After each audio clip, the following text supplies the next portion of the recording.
Uma giga em cada andar. O meu lugar é cercado de luta e suor, esperança num mundo melhor e cerveja pra comemorar. O meu lugar tem seus mitos e seres de luz, é bem perto de Oswaldo Cruz, Cascadura da João Pirajá. O meu lugar é sorriso, é paz e prazer. O seu nome é doce dizer. Madureira.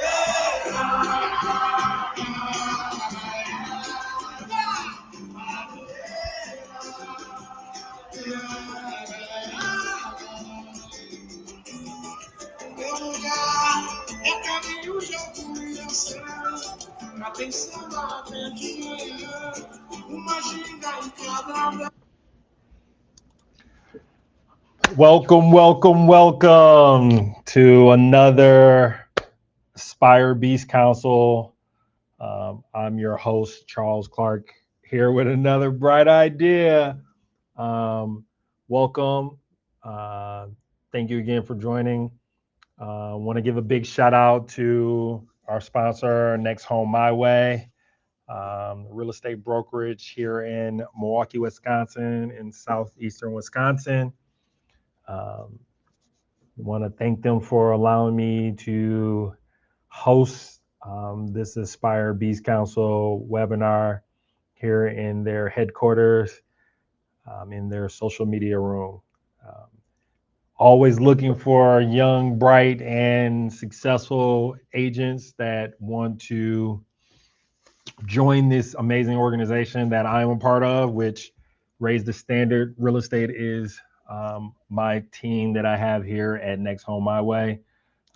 So just always want to give a big shout out to Jose, Angel, and Carlos, part of the leadership team here. I am also part of the leadership, director of agent development at Next Home My Way. So self-plug, but always want to give thanks to individuals and organization that supports you and giving you the tools to adapt to this new changing market, right? This new economy where, you know, as a real estate broker, real estate investment broker, you have to create content, you have to put yourself out there in things of this nature. But with that being said, here for the Aspire Beast Council. So just to give you a little background, Aspire is the investor mastermind ecosystem that was created with a group of other individuals and other investors that I have partnered with. And we recognize that, you know, there's a lot of, you know, different investor meetup groups, but we wanted to provide something in our local market that we felt like wasn't here. And so the Aspire Beast Council has different resources that we can take advantage of. And I'm actually going to show, hold on one second. I want to show y'all what we're doing with Aspire. We are definitely doing different things to, oops, sorry about that. I'm trying to do some different things here. So obviously this is a school that we have. We have a classroom. So we're not just trying to be an investor meetup group where individuals just come, you know, talk about real estate and just exchange, you know, pleasantries, you know, drinks of that nature. We are an actual ecosystem. That's how I look at it. Aspire is not just a social meetup group. It's not a business that's providing, you know, tools and resources for you. I believe it's a whole ecosystem. Obviously, me being a real estate investment broker, I feel like I'm in the middle of all investors because you need to transact to become an investor, right? If you don't have an investment property, you're not an investor. You're just someone researching investor information and knowledge. And until you make that transaction, you're not an investor. So I felt like being a broker, there was a gap in the market. A lot of individuals, uh, what I want to say, a lot of individuals don't necessarily, uh, in my profession, I feel like a lot of real estate agents and brokers don't focus on investors. As my motto presents itself as, I don't help you buy a property, I help you buy a business. It just so happens to be a property. Let me get my light in here.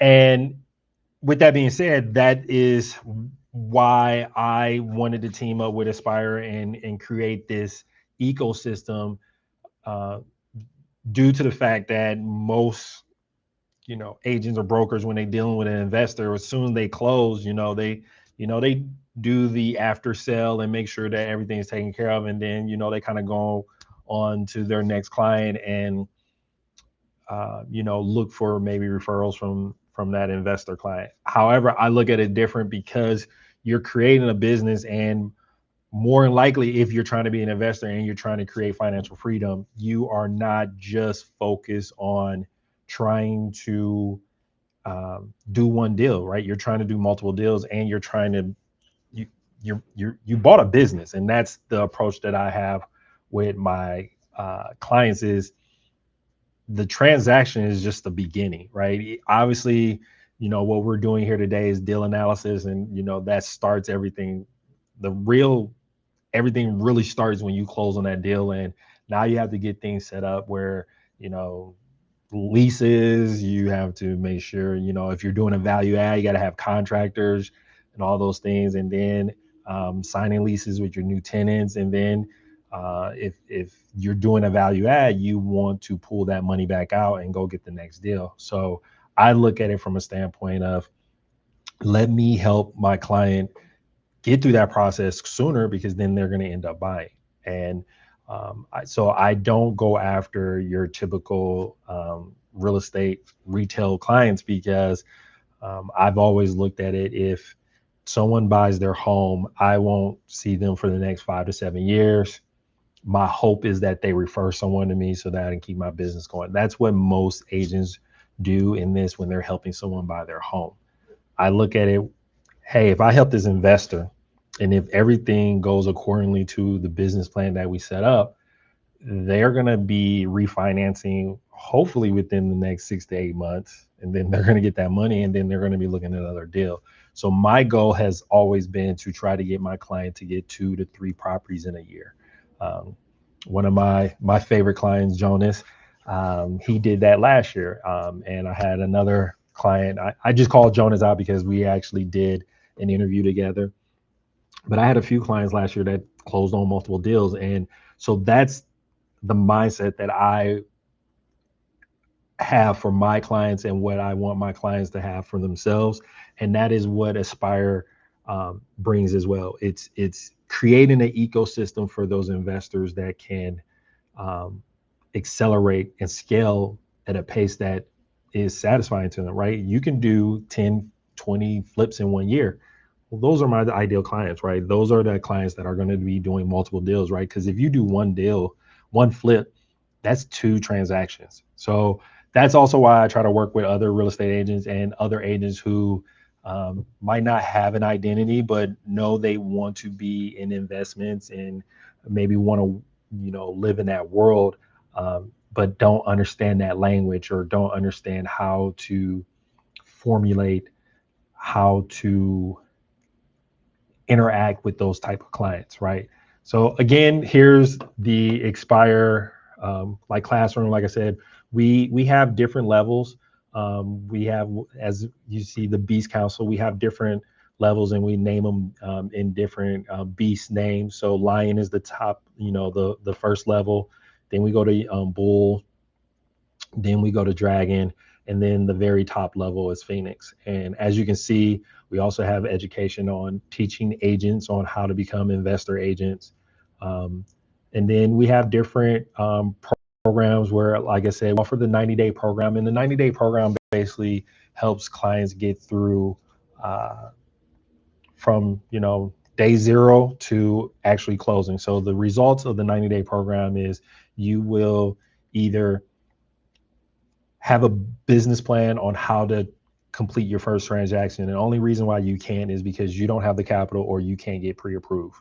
The second result is you have an accepted offer. And typically, because we're going through this process, you are going to analyze deals in those 90 days. And so the first 30 to 45 days, you could analyze deals and figure it out and put everything together so that you can actually get a deal accepted. Because part of the 90-day, we will be running numbers. We will be going out to properties.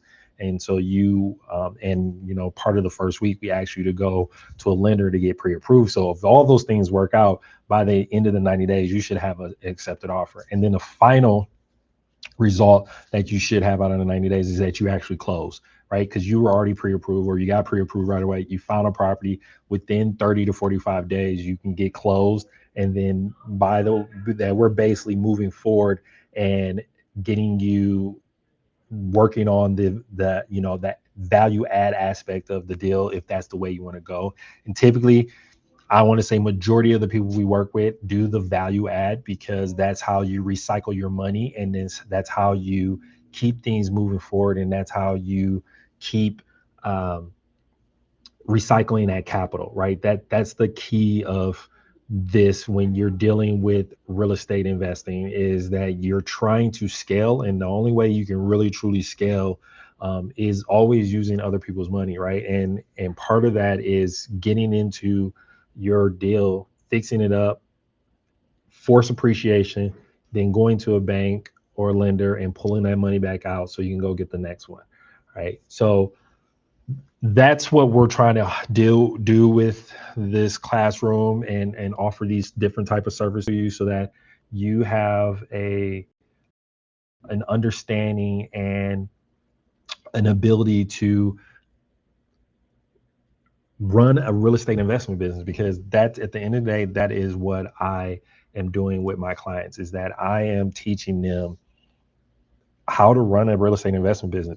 Day one, soon we close on that duplex, you didn't buy a duplex, you bought a business. It just happens to be a duplex, right? And because that first day, you're either getting a rental check. I got a client last month.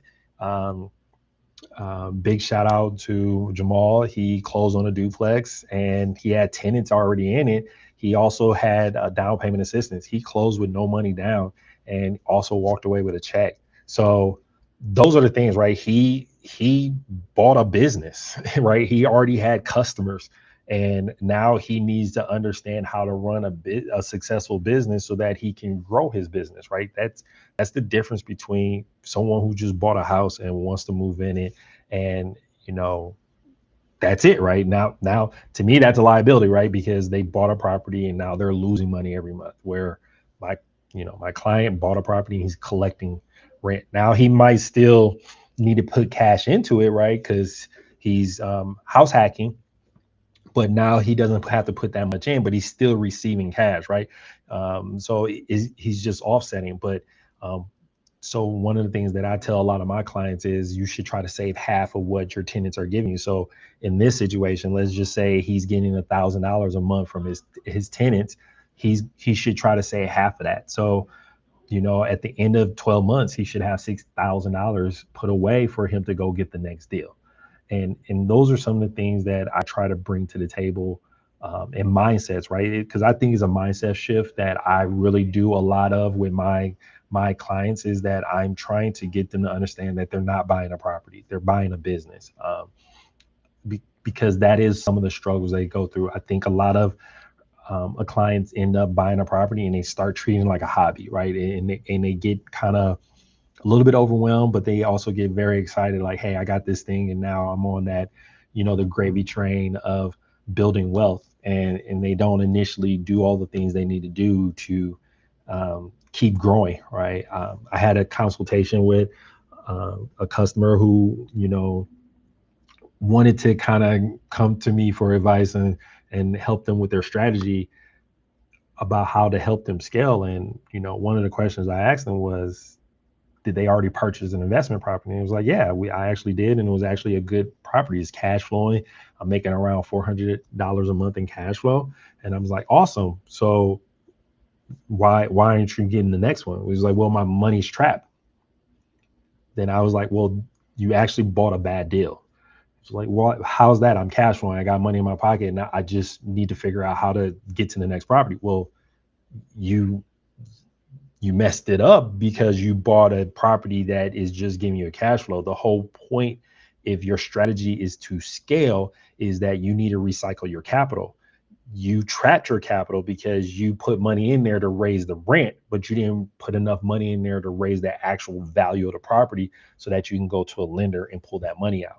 So that's, again, the difference between, I feel like, a regular agent and, me being your real estate investment broker, is that I'm working with you to understand the strategy of what you're trying to accomplish. Because if cash flow is not your, is part of your goal, but it's not your main goal, because you want to scale, because you want to get to 40 units, well, and you want to get to 40 units in the next, 5 to 7 years. Well, if you bought one property and now you're sitting and waiting, you just went against your business plan, because your whole point of, purchasing that real estate investment property was to not only get cash flow, but force appreciate it so you can pull cash out and then go get the next deal. And so hopefully this week's presentation will provide that. I'm switching it up a little bit. I'm gonna do a little presentation because I want people to better understand how I'm analyzing deals. So I want to kind of come up with different concepts every week of the different aspects of the calculator and how you analyze deals. So this week is going to be about the property walkthrough system. I'm a big person on systems. That's what makes the difference between, an investor, what I call real estate investors, an investor who invest in real estate, and individuals who want to be investors, right? Most people who are not pulling the trigger, most people who don't know what they're doing, don't have systems, and then they don't know how to react. They don't know when to make a move, because they don't know what should trigger it, right? Everything is a system, everything. And because we're trying to run a business, you need to have a system in place so you can run your business. And so if you don't have these things in place, then you're going to have these situations where you don't know what to do, because you don't have triggers in place to let you know, like, oh, this thing happened, I should do X. So part of understanding that, again, for me, I want to say 90% of the deals that we're looking at is going to facilitate, in a sense of a value add perspective. And when I say value add, or the BRRRR method, it can go for either a fix and flip or the actual BRRRR method, right? And in the BRRRR method, you can be a house hacking, or you can be something you just bought, added value to, pull that money out, keep that asset, and go get the next deal. Or the same concept is, I buy something, fix it up, and now I'm selling it. But at the end of the day, I'm still getting this lump sum of money back. Obviously, for a fix and flip, I should be getting more back, right? So if I put 50,000 in a fix and flip, the goal is to probably get 70,000, if not 80,000 back, right? So now I recover my 50, and now I got 20 to 30,000 on top of it to go get the next deal. With the BRRRR method, you kind of change it a little bit, because if I put 50 in it, I should have added value to it, but I might only get 40,000 back. And you're like, well, how's that? Well, because I put 50 in it and now I got 40 back. That means I get to reuse 40,000 of the 50 I put in, but I keep the asset. So you see how that might change, where if I, sold off the asset, I should get, double, right? So I said in this situation, I got 70 or 80,000 if I fixed and flip it. But if I BRRRR it, I might only get 40,000 back because, I was only able to raise it so much. The bank is only give me 75% of that value. So I got a nice chunk of my money back. I think a lot of times some investors get conflicted because they think they should have the same results in both situations, right? If I do a fix and flip, I should get 80,000 back. If I do a burr, I should get 80,000 back. And I disagree with that because it's not always going to happen that way. And because the bank or the lender is only going to give you 75% of that value, it's going to be hard to always get all your money back plus a little bit on top of it. But if you can get a nice chunk of your money back so you can go get the next deal, I think that's ultimately the goal you're looking for. So when I'm walking through the stuff, like some people, like, well, I don't know what I'm looking for. I don't know what something costs. One of the things you should be doing is reaching out to contractors, right? You should be reaching out to a plumber. You should be reaching out to a window person, a siding person, an electrical person, an HVAC person, a roof person, a structural person, so that you can start understanding what some of these things cost if something's wrong, right? Because you're not always going to be able to get these individuals to come out to the property when you're trying to analyze it, right? Because what I'm talking about right now, we should have analyzed the deal. The deal kind of makes sense already, right? The numbers make sense. Now I need to go and actually look at the property to verify that it meets the criteria. So during the acronym of Aspire, so Aspire is our mastermind group, and from that, I created our Aspire calculator to help people analyze deals. I felt like we needed something for our group to help people, right, create a system of how they analyze a deal, right? And so Aspire became that acronym for us so that we are able to teach a system to our members so they can better analyze deals. So A is for address. That is, what are we at? What are we analyzing? What is it, right? I'm addressing 123 West Center Street. It is a duplex, and I am going to burr it, right? That is, you should have some frame of what you're trying to do with that property when you are looking at it so you can truly analyze it. S is for seller. What is the seller situation? Who is the seller, right? Is it a distressed seller? Is it just a regular seller? Is it an LLC? Is it the bank? Is it the city? Who is selling it and what is their situation? P is for price, price assumption and price, asking price, right? What are they asking? And then what are your assumption of this? Hey, I think I need to buy this at this price based on what I think so far. They're going to be like, hey, this is the price I want.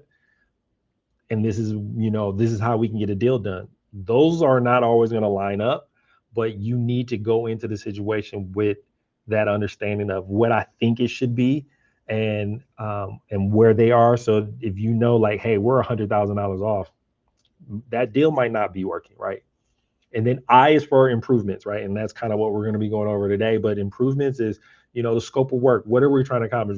This is the most important part to me, and that's why I feel like contractors and the individuals that help improve the property are the most important people because they are what helps you build your business, right? They help you grow. They help you do all those things.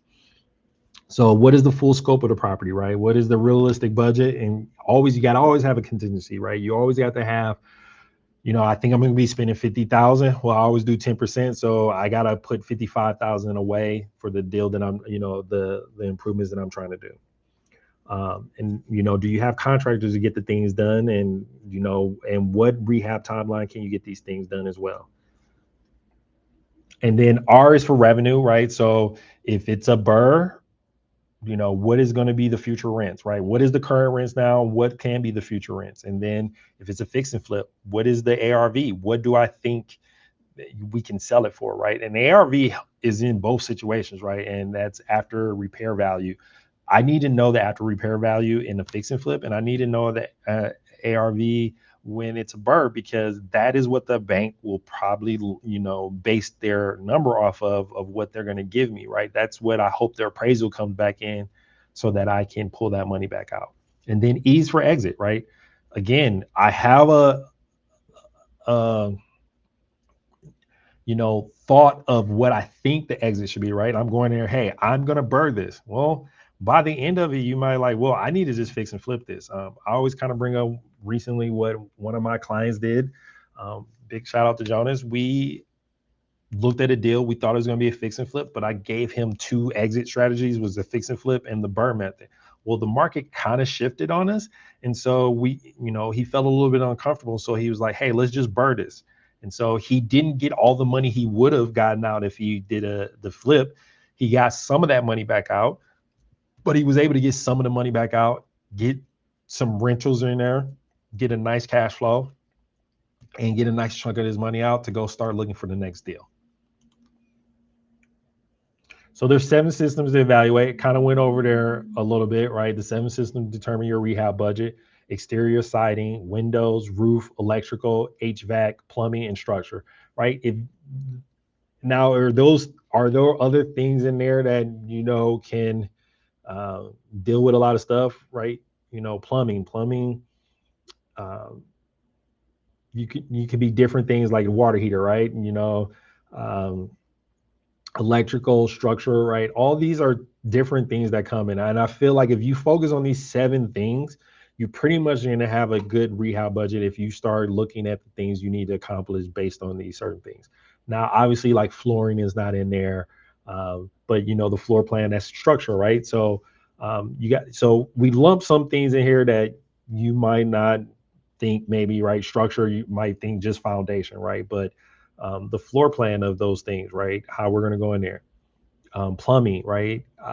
Cabinetry is not in here, right? But these 7 are the major things. Everything else is kind of cosmetic, right? These are the things that at the end of the day, they add value, but they don't, right? These are things that people expect, right? I expect having nice siding on the outside. I'm not necessarily going to pay you more, right? I like the appeal of it. It might be like, hey, yeah, me paying 1,500 for rent here makes me feel better about this, right? Me spending 300,000 on this house makes me feel better because I like the siding. The siding is appealing to me, but someone's not going to pay you more just because the siding, right? The windows are windows, right? People are not going to necessarily pay you more for their windows, right? The roof, you better have a good roof, right? I'm not going to pay you $500 more in rent because you put a new roof on, right? So these are the systems that need to maintain your property for the long haul, right? These are the essence of your property that if these are taken care of, you're going to have a long-term asset on your hands, right? All the other stuff is cosmetic. Obviously, we want to spend the majority of our budget on the cosmetic things because that's what people pay for. People are not going to necessarily pay for these things, but they are so vital that you need to make sure that you are paying attention to these things because these can make or break a budget. Again, siding, some of the things that you're looking for, right? This is where I suggest all to my new investors. When you have your home inspection, if you can go to it, because these are where you can ask some of the questions to get better understanding of things that you need to look for, right? These are things that allow you to better understand what you're trying to accomplish. What are things are wrong, what to look for, right? You don't have to go to all the inspection. Half of my clients are out-of-state investors, so they get the inspection report in a PDF form that they have to look over. So they are not always there to be able to ask certain questions. Because I'm doing multiple deals a lot of times, I'm not able to always go to the home inspections. And trust me, I've been through my fair share of inspections. But here are some of the things that you can ask, for those things, and then some of the things you want to watch out for, right? Interior siding, is there multiple layers, rotting out? Is there a mismatch, right? We're looking at a property right now with one of my clients, and we're closing, and part of the siding is a different color, right? That's something that we need to take care of. It just makes it more appealing when someone's there, right? It just makes someone more feel like it's their home. Are all the windows present, right? Windows, you want to look and see, okay, are these windows that I can deal with? Do I need to update them? Milwaukee and the southeastern Wisconsin, we do have a very old supply of homes here. So like a lot of these things you need to take care of. And a lot of these, I would say personally, a lot of investors don't get these things done, and then they pass the buck on to the next person, and eventually these things need to be taken care of. And the longer you wait on them, the more expensive they will be. So if you're going to be holding something for the next 7, 10, 15 years, the sooner you take care of these things, the better off you will be.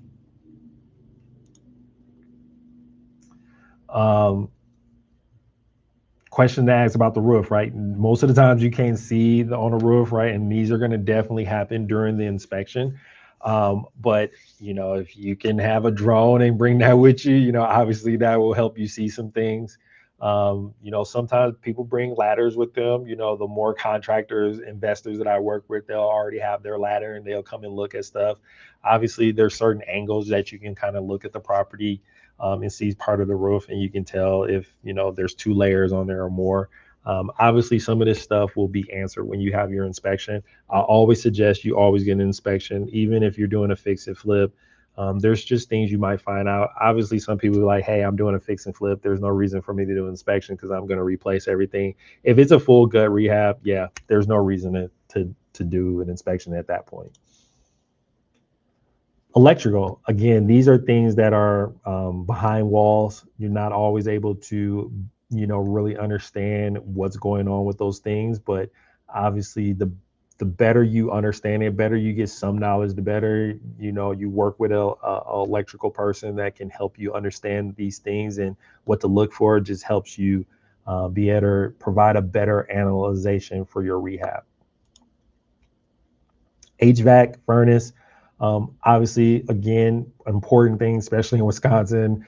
You want a working heater. So in our cold months that we have here, and then even with HVAC, because it gets hot here, right? And a lot of people want an air conditioner. The days of having your air conditioner unit in the window, a lot of people don't like those things, especially I would say an investor. Because they drip water, and those things drip water, drip water, drip water, and those things eventually erode. They darken siding, especially if it's brick and it's been dripping water on that same spot every summer for the past 5 years. It's gonna have an impact. Plumbing, again, one of those things that is behind the walls, you can't always see, right? You might go into a situation and say, oh, we only need the bathroom is only going to be a $3,000 upgrade. Well, you open up a wall and boom, now it's $7,000, right? Because now you got to replace piping, you got to replace some stuff. There's a leak there, there's some mold behind there. Again, plumbing is one of those major things you have to look out for, especially with active leaks, because it creates mold and it creates damage behind the walls when you can't see them. So these are very important things that you have to take in consideration. Structure, right? This is critical, right? And this is probably one of the areas where I have to help change the mindset of my clients, because majority of my clients have a retail mindset, and if something's wrong with the structure, they want to run away from it. And to me, structure, it can be fixed. Everything about our home can be fixed. It's just is the cost worth it, right? At the end of the day, a house was built, right? A house isn't just there, right? And it can never be anything that, like, everything in a house can be fixed. Now, structural walls, right? Cement is bending in the wall, and there's a tree outside and the roots are getting down, right? You can remove the tree. You can put bars up against that wall and keep it structurally sound. You can excavate that part of the side out, rebuild some wall. All things are fixable. It's just, is it worth the fix, right? At the end of the day, that's it. Foundation issues do tend to be the most expensive because it is the structure of the home. Most of the times it does affect a fix and flip more than it does a rental. I would say more renters are more okay with, a bar being in the basement that's keeping everything, structurally sound. It does, like I said, it scares off more retail individuals when it comes from a foundational standpoint. But obviously, if you get it fixed and it's, there's insurance and, warranty and all those things, that makes people feel more comfortable. However, it is one of those things that might scare off people. So from a fix and flip standpoint, you have to be a little bit more considerate of it because it might affect the resale value on the back end. However, I never run away from it if I'm going to keep that property from an investment standpoint as a rental. And I think most investors moving forward feel the same way. So it's more likely you can sell it to someone else in that situation. So the walkthrough process, right? When I walk through, this is kind of the system I have in place. Again, let's have systems, right? Have systems in place. I kind of do more video than photos, right? Again, because I work with a lot of out-of-state clients, I tend to more go through videos and then take pictures of stuff that stand out to me so that they can focus on. But have a system in place for these things, right? You should and do it in a chronological way, every way, right? So that um, when you grow your business, right? Because an entrepreneurship is just you, but you should be growing a business where other people can assist you and other people can help you run your business. You got to have a same way so that when they step in and do it, they do the same way, right? So I start outside the home, do front, back, side, look down the street, do different things like that, walk around the property, look at foundational, look at the back, look at the garage and all those things, take his pictures, and then go through the front door, walk through the house, do all those different things, right? It should be step by step, and you should have a system in place so that when you upload your stuff, you know exactly what you're looking for. And it helps you with even when you start working with other partners and that they know what to expect when you send them the file with the pictures and the video. So, organizing files, like, again, I feel like you need to have a system, right? And then if you have a system in place, these are the things that I kind of have in place for when I'm working with my clients so that everything's in order. We got your walkthrough photos, your video walkthrough, your rehab phase photos, your contractor bids, and your deal documents, right? Systems, right? Systems. You need to have a system in place because you're running a business. You're not buying a property, you're buying a business. So business need to have systems in place so you can run it properly. Walkthrough checklist, right? You should, hey, I'm doing this. Front out of the house, full front view, siding condition, cracks, roof, windows, sides, back, you know, again, systems in place, checklists. So you know what you're doing, especially if you're new, right? You need to have systems in place so you know exactly the steps that you're doing, right? As a real estate agent, I naturally do these things, right? When I'm going to look at a property, you being an investor and maybe you being new, you don't necessarily know what you should be looking for. Well, have these systems in place so you know exactly, and then when you're looking at, property A against property B and property C, you can analyze them effectively because you took all these steps to make sure that you understand what you're looking at, what is going to take to fix them, and how they can be improved so that you can add the value that is necessary to that property. When you're walking inside, right? Every room should have, I'm doing this, right? I'm looking at these things. I'm looking if there's any stains in the walls. I'm looking if there's any mold, right? One of the things that I always look at when I go into the bathrooms is to see if there's a fan in there. And if there's no fan, right, the ventilation, there's no exhaust. There's no way the moisture in that room is getting out besides the front door, right? And most bathrooms in Wisconsin has brick block windows, right? And then there's a little fan that they or gaps in that window where you know things can escape. Well, you need an exhaust. Well, that's one of the things that you need to add, right? That immediately is going to add to that property and the longevity of it. And again, but it might not add value to the property, right? Someone's not gonna be like, oh my God, you added a ventilation fan, I'm gonna give you an extra $100 for rent. Like that's not gonna happen, but there's a longevity in there, right? That helps their health, right? Because there's less likely mold in there. They're happy to be in that home because you're making sure that that bathroom is working at its highest level because you are making sure that mold is not in that property.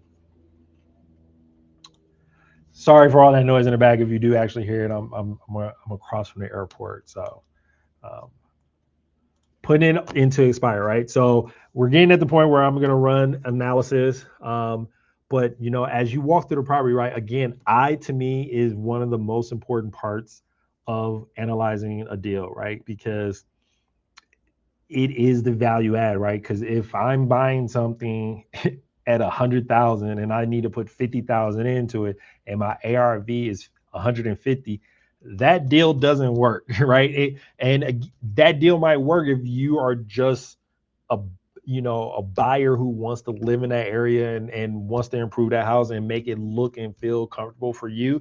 That might be ideal, because now in the next 2, 3, 4 years, that value is going to go up even more, and I can wait for my appreciation. But as an investor, I that's not a good deal for me, and that's just because that's based on my strategy, right? It doesn't make it a bad property. It doesn't make it a bad deal. It just makes it not a good deal for my strategy, right? And I think that's where a lot of people get mixed up. And I think that's where a lot of people make bad choices, because they get caught up with it being a good property and thinking, well, it's a good property, so I should buy it and move forward with it. But that if that's not your goal, if your goal is to scale and you buy it at 100, you put 50 in and it's worth 150, cool. Now you got to leave all that money in there, because even if you go refinance it, you need to pull some money out. You're only going to get 75% of the 150. So again, you're just going to get all the money back out that you need to put back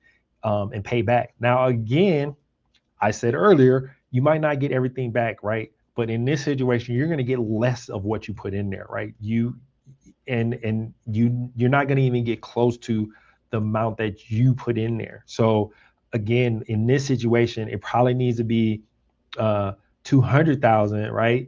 And then I'm going to refinance it at 140 something, right? It'd be 150, right? So 200,000, 75% is 150 roughly. I think I'm calculating that correctly in my head. So now I got all my money back. So that makes it a good deal, right? That makes it a good deal, because now I get all the money I put in there back. Now, again, maybe it's 185, right? I'm getting a little bit less. That's still a good deal, but if it's exactly at the amount that I put the money in, that's not a good deal. So again, when you walk the property, you want to build your scope. You want to get a contractor input, right? Because I'm not a professional contractor. I try to get those on my team. I try to get them to come out with me when I'm going through deals, so that um, I get experts, right? Again, real estate is not a single sport, right? It's not a single player game. This is not tennis. And even in tennis, you still have a team, right? We just don't see them on the court with a person. And I think that's how in real estate investing is. We sometimes don't see the team on the court, because it's one person that's representing, it's one person getting the loan, it's one person doing the contract and all those things, right? But practice time, I have a coach, I have other tennis players that I'm practice with, all those things, right? And that's how real estate is, right? You need a real estate broker like myself. You need a private money or a lender. You need an appraiser. You need a contractor. You need a plumber. You need an electrician. You need a floor guy. You need a roof guy. You need a windows guy, right? Those are all people part of your team. They're just like I call independent contractors, right? They're your your higher help, right? And those are the individuals that you bring in to help solidify your team in different moments, right? They might not be on your team all the time, but eventually, as you scale and you scale, like, you're gonna have these people on your team all the time.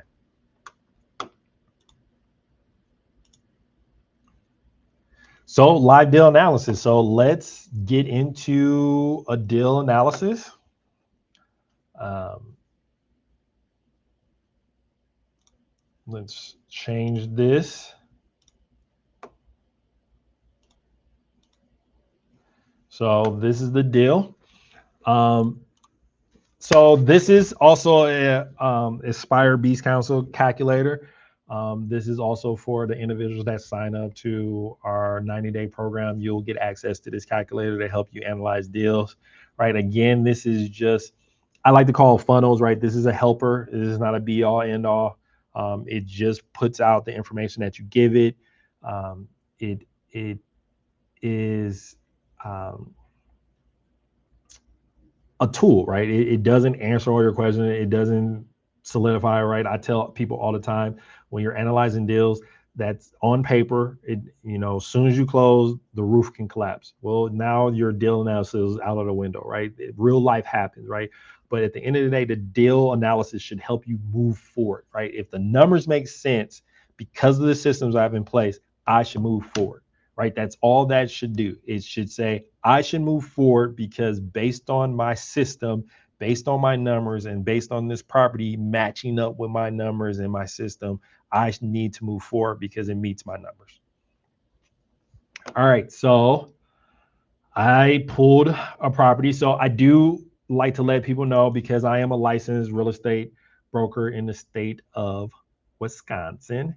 Um, I try not to run analysis on current deals. I don't like running analysis on current deals because um, I don't want anyone to be upset at me because I'm saying they're overpriced or whatever. So I try to avoid that. Uh, and it just, keep things simplified. So what I'm going to do here is that I'm going to drop um, MLS. So 914 West Walker Street. This is a 3-unit property. I'm going to tell it. This is the beauty of this. So I'm going to tell it information. The property we're going to analyze is 914 West Walker Street, Milwaukee, Wisconsin, 53204. This is a 3-unit. It's 3 bedrooms, 1 bath, each property, each unit.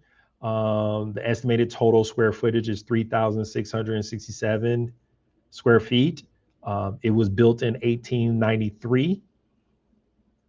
Current condition, I think it needs to be updated. Recently was on the market. Please move towards S after inputting this information. So what I try to tell people why I like this calculator and why I advise people to use something like this and just instead of plugging things in is it tells a story. And that's where you really have to understand with analyzing properties is that it should be telling a story, right? It should be helping you understand that you are trying to put things together so you can better understand what you're trying to accomplish, right? And let's move that over here. There we go. Can we? I don't want to maximize it. Let's try to see if we can maximize it. Okay, it's going to move me out of the way. All right, so oh well. So So you're trying to. So I like it because it tells a story, right? It's telling me the things that I need to know, and that's what it really is, right? It's just not pushing out numbers and then that's it, and then I don't know what's going on. And so like the better story I can tell, the better I feel comfortable moving forward with the deal. All right, let's figure this out now. Okay, the seller situation. Let's figure out the seller situation. All right, so we're going to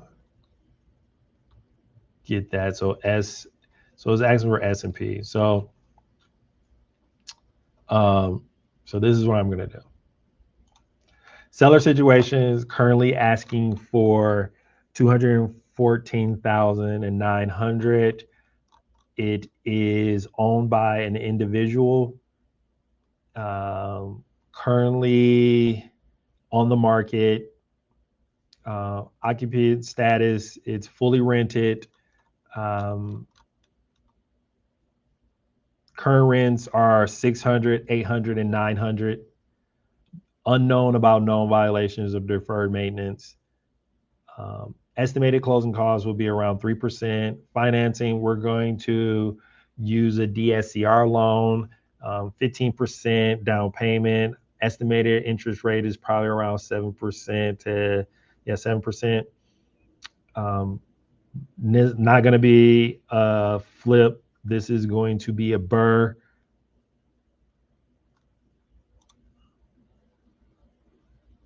All right, so we did S&P, not the S&P 500. So now it's just giving me the information, right? We told him right now, based off some of the information, right? it's going through it, right? Uh, we know it's a triplex. It's just going over again. Like this is why I like the calculator. It's going through council finds that existing rents are material below likely market levels. Right. Current income does not support DSCR financing comfortable acquisition terms. So it's already kind of letting you know, like, this is not looking good so far. There might be a deal there, but I don't know. Um, and so the council does not support a flip, right? We kind of already said that this is the least likely situation. Wholesaling is definitely less likely situation, but creative seller restructuring and long-term hold and buy. Again, you might, like the other person, right? You might just buy it. You can raise the rents, and that's good enough if you need to buy it at that price, right? So we got some acquisition assumptions. We got an estimated cost. We got down payment. We got a loan amount so far. We got the interest rate. Now we have an estimated, you know, debt service payment, and then gross rent right now is 2,300, which is not ideal from what they're asking. Um, Estimated operating expenses between 40 and 50% because it's old, and I agree with that. Estimated NOI is between 13 and 16,000. So the DSCR is already too low. So now we have to give it some information. Estimated rehab, I agree, is probably this amount. Estimated market rent is 1250 to 14. Um, Stabilized gross rent, stabilization, NOI is 24 30,000. Projected um, stabilized DSCR. Sorry about that. 1.1514. Preliminary ARV, stabilized value, right? So it's already kind of going through all the things because I gave it enough information. It's letting you know the maximal acceptable offer, right? This is the maximal allowable offer for this deal is 160 to 185. Current acts is ideally margin protection, right? So it went through it. Again, this is why I love this calculator. I gave it enough information. It kind of moved forward with it. It provided. We went with P. It, it gave us kind of R because it's letting us know what the rents are. I don't want to say kind of. It gave us R. It gave us I because this is their improvement right here, right? This is the estimated rehab, which I completely agree with. And then the return that we're looking at, and then the exit strategy, because we already kind of told it that it's going to be a burr. It kind of already gave us the exit strategy. So this is the verdict, right? The council finds current in place income does not satisfy support DSCR leverage at the asking price. The council finds that asset age, unknown deferred maintenance create elevated capital expenditure risk. The council finds the acquisition basis lacks sufficient margin protection for a disciplined burr execution, right? And so we do. There's 5 categories that we score. And these are some of the things that it looks at when it's scoring, right? The council supports that is a large unit, strong value add, fully occupied operations status, potential rent reposition opportunity, right? It knows that we can raise the rent, so that's what it likes about this deal. That's the ideal situation when you're looking at burrs. What it's flagging is that the current low rents, right? So because it's fully rented right now, it's gonna be hard to showcase that the rents will cover the DSCR loan. So you might have a lot of DSCR loan lenders back away from it, or you might just need to put more down, right? Because I put 15% is liable, not the best outcome for this situation. You probably need to put 25% down. Again, I don't like that in the sense of not only are you using your own cash, but now I need to use my own cash to fix it up, right? I'd rather use it as a burr and I'd rather use hard money to do that because then I can use hard money lending to buy the property and do the rehab. Again, reason why I love the calculator and the way we built it is to help our members, right? It's to help people who are starting off to say, okay, I did all this. Now, what do I do with this information? Well, okay, how would I improve this? Like, how would I go about this to make this a feasible deal, right? We don't force anything. And what I mean by we don't force anything is we don't say, oh, at current numbers, I'm going to make this deal work, right? That's not what we're talking about. We're talking about, all right, what do I need to change about this deal to make this deal work? Because that's the most important thing you can do, right? So it's verified rehab scope, right? Okay, we said 70, 130. Can we get it down to 50, right? Can we spend 15,000 in each property, each unit and improve it overall, the whole property, right? And then that gets us to 45,000. right? And then 10% on top of that, that's 50,000. So instead of us spending 70 to 130, we get it down to 50. Well, that dramatically changed that property and the amount of money we need to put in it to make it better. The rent comp, right? Can we get more rent for a 3 bedroom in that area? So right now, I researched it. It was saying 12 to 1300. I'm seeing that we might be able to get between 16 to 1800. Well, that dramatically changes everything as well, for that property. Also, um, we're not, um, we're not just depending on it just saying 12 to 1300. Well, in this area, we might be able to get 15 to 1800. That's a huge jump, right? And that changes a lot of things in here. So acquire below 180 all in before rehab, or achieve, verify, stabilize. So it's saying all in before rehab is 180. Can we get rents up to 4200? So, and then again, this is what I really enjoy about this, is that it gives you 7 other things that you can do, like obtain full rent roll, right? These are things you can still move forward.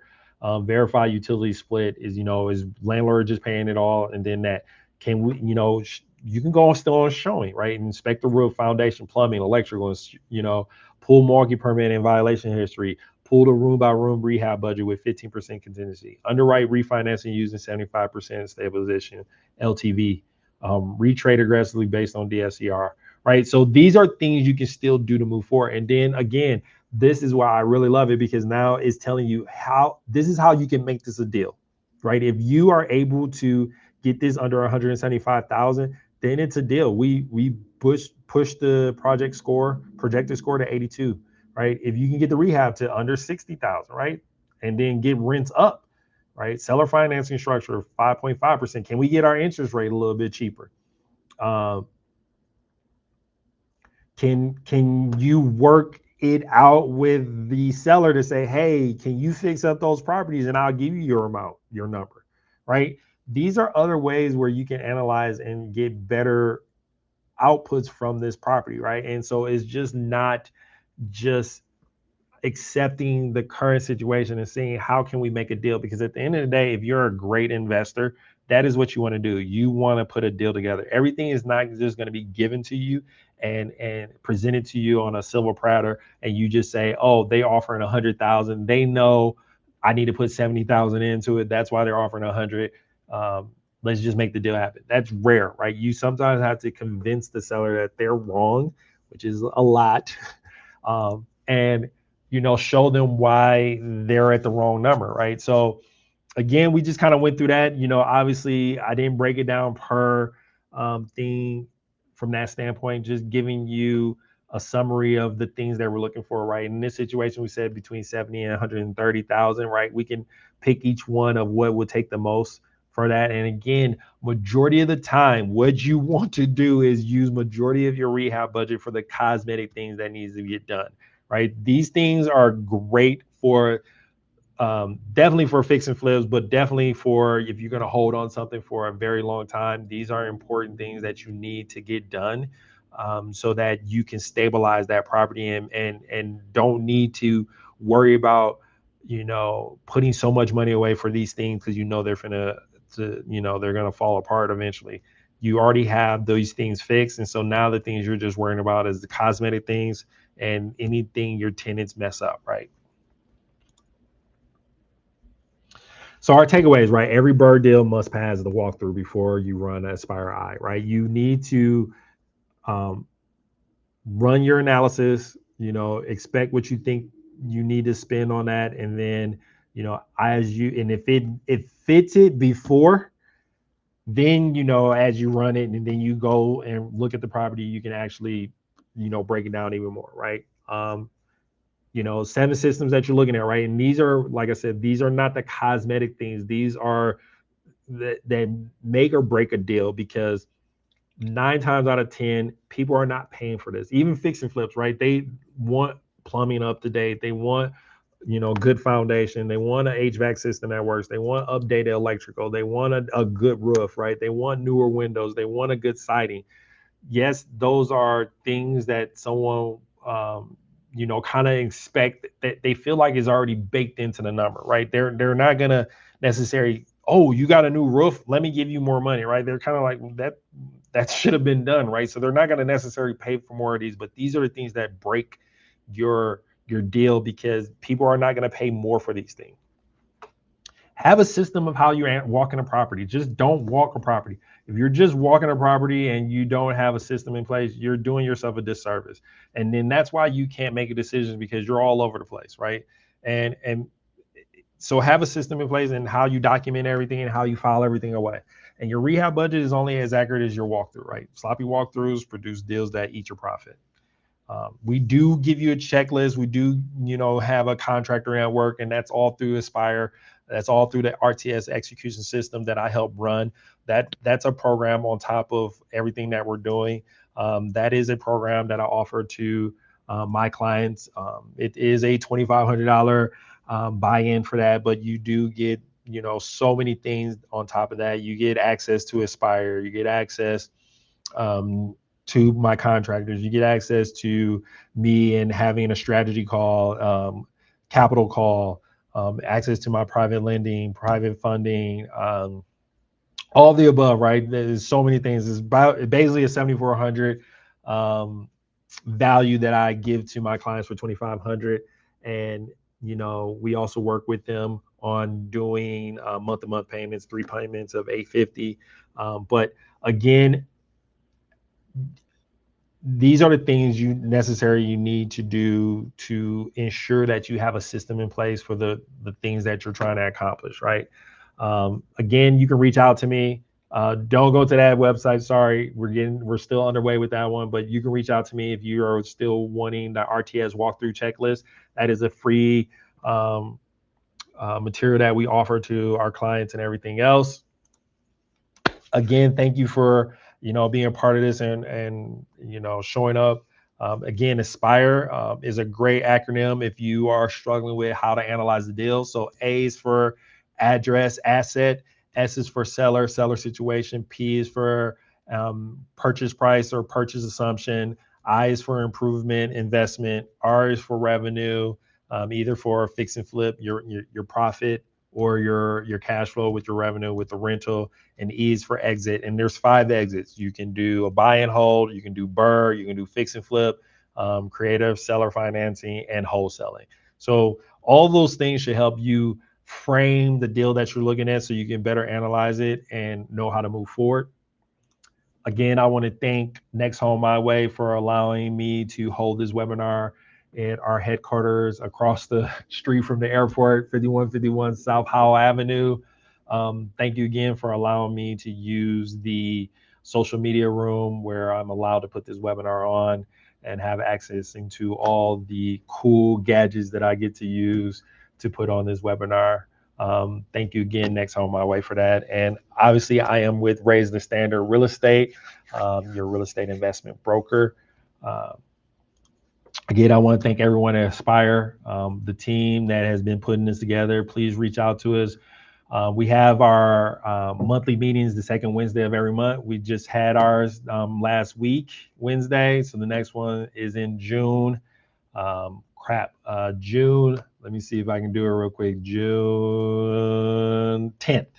June 10th is our next meeting where we will be having a speaker, Bill from Victory Title, the owner of Victory Title. He will be speaking at our meetings, letting us know how the title process goes and, the actual process of, getting the deed in your name and how that process goes. This is, I would say, where a lot of people can ask about wholesaling and how that process goes, because it's not going through the typical transaction process when you have 2 agents on the side and you have one person who's, for sale by owner, and then you have an investor who typically has an agent to get this transaction completed. Again, thank you for joining. I appreciate you showing up every week to learn a little bit more how to analyze deals, and so that you become the investor that you are hoping, praying, and desiring to become, right? You're aspiring to become. You're aspiring to have financial freedom. And it starts here, right? It starts on the ground level of analyzing deals, because that's where it starts. is analyzing deals, and then you move forward. So here, Charles Anthony, your real estate broker, here with another bright idea. Beleza.